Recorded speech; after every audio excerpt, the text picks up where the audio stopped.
Okay, so now we are actually rolling now, and I already spoiled the fact that I enjoyed your album when it wasn't recording, so we'll just get that out of the way. I'm sitting here with Chelsea and Marie from Sad Girls Aquatics Club. They just put out an EP called Vodka Wine that you can listen to on Spotify and Bandcamp and probably some other streaming services, I would imagine. I did some snooping. They have some music videos that are coming out soon that I'm excited to see. I saw some photographs. I've been following y'all on social media. It's cool. I think that there's a lot of good stuff going on behind the project. So let's start at the beginning. How did this whole thing start? Well, Chelsea and I knew each other from college and kind of reconnected from a previous project. And then we had been talking about doing more like electronic based music and just kind of finally got together and did it.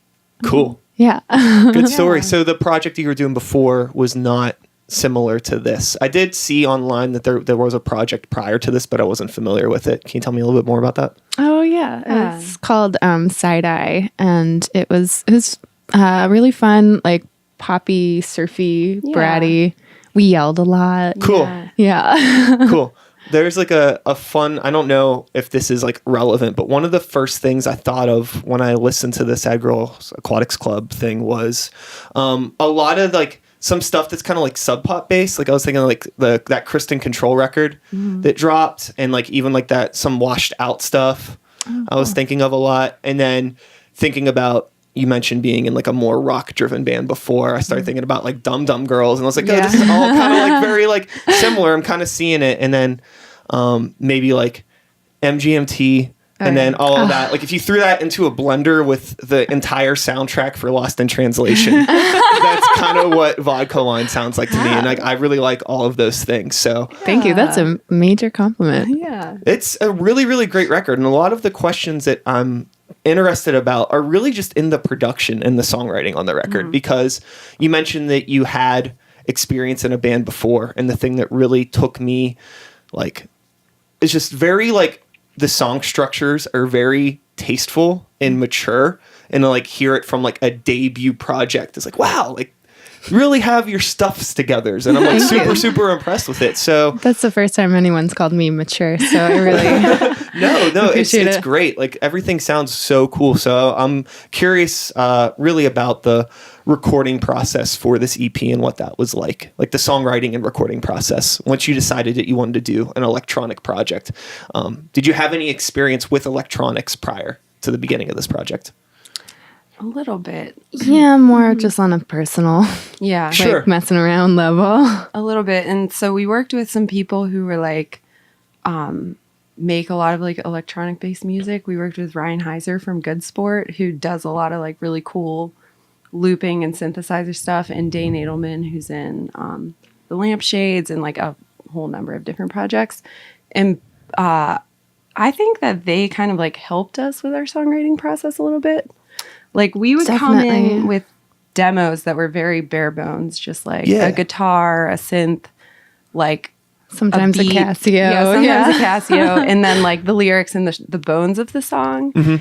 And then we would all come together as a group and like start adding parts and taking parts away. And we explored pretty much every possible avenue. It took us probably a year to record these songs. No, that's probably why, like, I think that it came out like a little bit more refined because of that, because we really like put a lot of thought into every choice that we made. I would say that it shows. Thank you. The time spent definitely shows, and the point that you brought up, like working with other people that were essentially like producing in some ways. Yeah, they were producing. I think that there's an importance to that is getting lost in the current time that we're in, where I think it's awesome that anybody can record an album in their bedroom and put it out. But there's a certain thing about working with an outside people and getting that outside ear to really craft something like and make it truly great. And I don't think enough people do that anymore. Oh yeah, it was really cool because it was a weird mix between being intensely personal and collaborative. And yeah, like Dane and Ryan are so talented. It was just really satisfying to have them like pull out of our brains what we wanted, or just like with any kind of project, art project that you're doing, you can get so focused. Like I do photography during my day job, and it's like you work on something for so long. Like when you have another pair of eyes or ears on it, like you're like, oh, this is great.